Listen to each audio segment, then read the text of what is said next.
എൻ്റെ സിസ്റ്റർ ഒരു ദിവസം പറഞ്ഞത്, നീ മെഡിക്കൽ കോഡിങ് വന്ന് പഠിക്കുക. അങ്ങനെ ഞാൻ കൊല്ലത്തുള്ള ഇൻസ്റ്റിറ്റ്യൂട്ടിലാണ് പഠിച്ചത്. ക്വസ്റ്റ്യൻ ചെയ്യാനും ഒക്കെ എനിക്ക് ഭയങ്കര പാടായിരുന്നു. കാരണം കോഡ് എടുക്കുക എന്ന് പറഞ്ഞാൽ ഈസി ആയിട്ടുള്ള കാര്യമില്ല. നമുക്ക് എല്ലാത്തിനെ കുറിച്ചൊരു ധാരണ വേണം. എല്ലാവരും ക്ലാസ്സിൽ ആൻസർ പറയുമ്പം ഞാൻ ഏറ്റവും പുറകിലാണ് ഇരിക്കാറ്. ഞാനങ്ങനെ ആൻസർ ഒന്നും പറയാറില്ലായിരുന്നു. വീണ്ടും ഇവിടെ വന്ന് ഉടമ്പടി പുതുക്കിയതിന് ശേഷം ഇത്തവണ ഞാൻ തീരുമാനിച്ചു, ഇത്തവണ തന്നെ എനിക്ക് ക്ലിയർ ആവണം, ഞാനൊരു വേസ്റ്റ് അല്ലാന്ന് എനിക്ക് പ്രൂവ് ചെയ്യണമായിരുന്നു.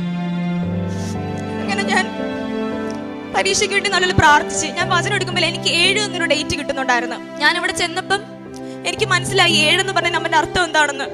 ഞാൻ അവിടുത്തെ 7ാമത്തെ റോൾ നമ്പർ ആയിരുന്നു, 7ാമത്തെ വ്യക്തിയും ഞാനായിരുന്നു. അങ്ങനെ എക്സാമിന് ഭയങ്കര ചെക്കിങ് ആയിരുന്നു, അതെനിക്ക് അറിയായിരുന്നു.